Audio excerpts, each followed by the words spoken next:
¿Me entiendes? O sea, de construir activos. No se trata de entregar necesariamente activos, no se trata de eso, sino que es una manera de construir, de modernizar, de desarrollar activos. Es decir, lo que no puede hacer la fiscalidad, lo puede hacer el privado o se puede hacer en conjunto. Quiero cerrar diciendo lo siguiente. Muchas veces, y yo escucho analistas y todo, se ve el tema de la inversión desde el punto de vista fiscalista. Fiscalista es estatista. Para mí, nosotros lo que tenemos que preguntarnos es cuáles son las fuentes financieras del desarrollo, cuáles son las fuentes financieras del bienestar, del desarrollo, ¿cuáles? Bueno, una naturalmente es la fiscalidad, pero la otra es la inversión privada, local, doméstica, micro, pequeña, grande, etcétera, ¿verdad? Y también la inversión internacional, etcétera. Ver todos los aspectos y la combinatoria de ellos. Esta es una de las modalidades. ¿Tiene algún riesgo, Ricardo, la ley del asocio público-privado? ¿Hay algunos riesgos para el Estado como tal? Pregunto esto porque, mira, las objeciones como normales, ¿no?, que ha tenido, por ejemplo, aquí la discusión de esta ley del asocio público-privado es por qué son 40 años y no 20, por ejemplo, para entregar una concesión de este tipo. Entiendo que el Estado está obligado, no sé si esto quedó al final, así lo digo muy claramente, a crear un fondo líquido para respaldar de alguna manera, digamos, este tipo de asocios públicos privados. Entonces digo, existe incluso la posibilidad de que las empresas privadas puedan demandar internacionalmente al Estado, como ha sucedido, ¿no?, en ocasiones anteriores aquí mismo en el país. Entonces digo, ¿qué riesgos tiene al final este tema del asocio público-privado? Si queremos verle esa parte. Bueno, yo creo que depende mucho de la política que el Estado se da para atender estas necesidades.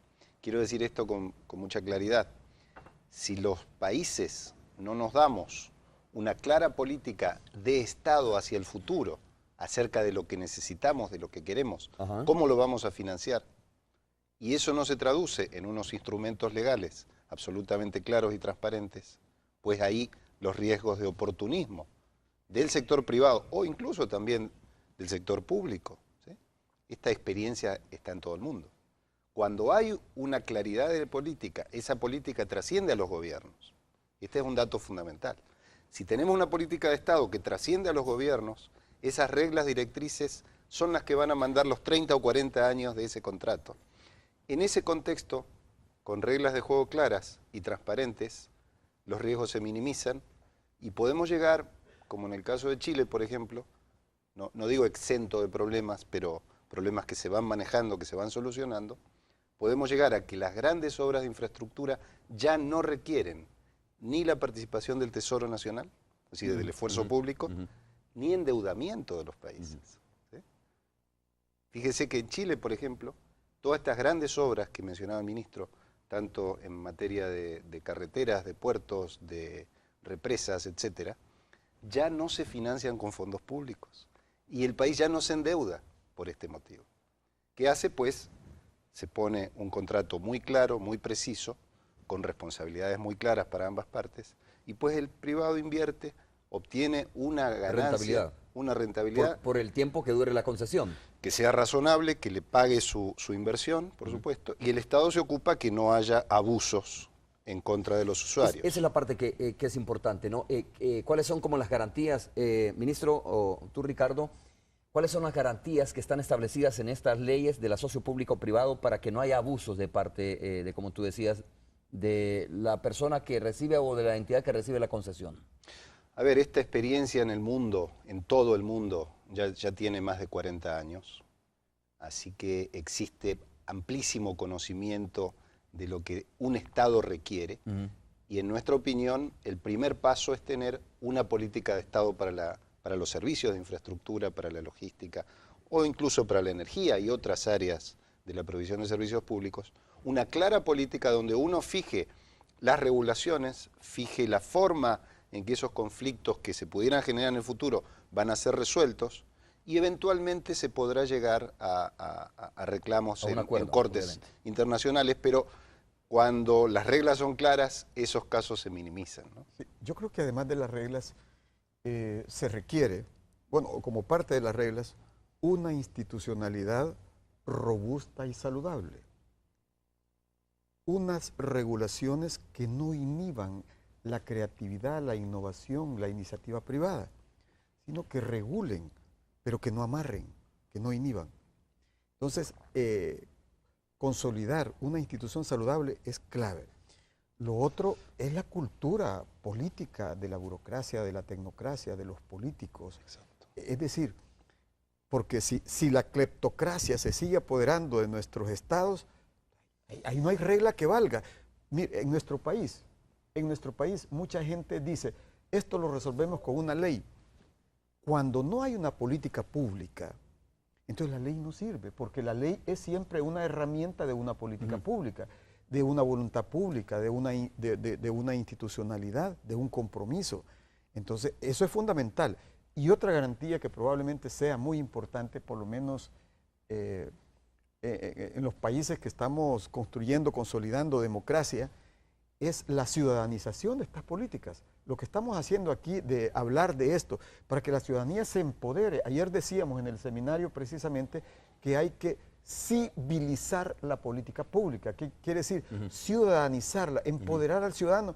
Hombre, si aquí el Estado no tiene por qué tomar decisiones monopolísticas. O antojadizas, ¿no? Sí, por ejemplo, un gobierno no puede abusar a escondidas cambiando políticas que son políticas de Estado.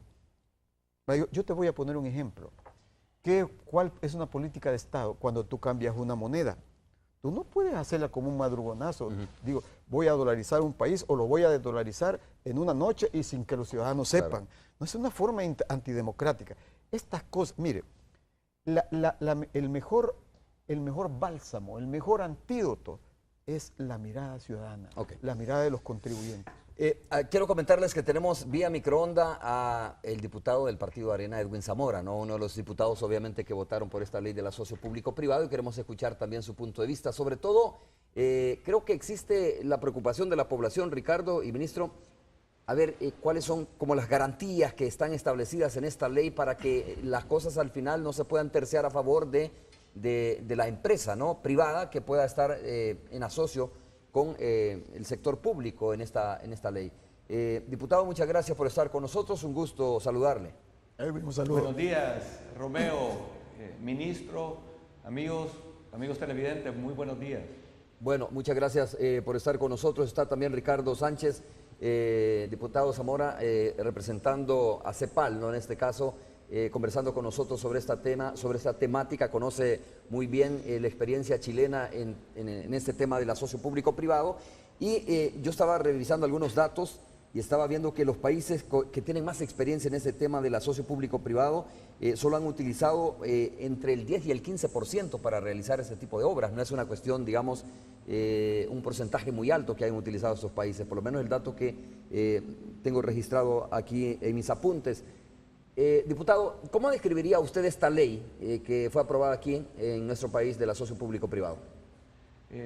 Sí, Romeo, estuve escuchando al ministro y al señor Sánchez hablar de esto, y realmente puedo coincidir con ellos. Esta ley de asocio público-privado es el mecanismo que usan los gobiernos para atraer otros fondos de inversión sin endeudar al país y traerle los servicios públicos que tanto necesita nuestra población. Todos sabemos que el aeropuerto de El Salvador necesita ser mejorado. Necesitamos mejores puertos, mejores carreteras y ojalá también mejores servicios de agua, mejor infraestructura de escuelas y de cárceles. Lamentablemente en la ley esos aspectos quedaron fuera. Pero creo que es un buen inicio esta ley de comenzar a experimentar, de lograr conseguir fondos de inversión, gente que pueda invertir en esta mejora de la infraestructura nacional que redunda en mejores servicios para los salvadoreños. Hace poco, con la Comisión Financiera, tuvimos la oportunidad de visitar Chile y Argentina. En Chile, nosotros fuimos no por la ley de asocio público-privado, sino que fuimos por la ley de fondos de inversión. Y es increíble cómo las dos leyes van de la mano. Es importante que los fondos de inversión financien los asocios públicos privados y los proyectos de privado.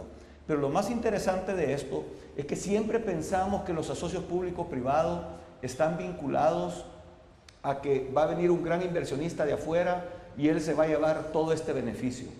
Realmente, muchos de los asocios públicos privados, y en particular en Chile, el gran ejemplo es que los fondos de pensión, en El Salvador ya hay más de 7.000 millones de dólares recaudados en los fondos de pensión vía una ley de fondos de inversión, invierten en asocios públicos privados y redunda en beneficio de los mismos trabajadores salvadoreños.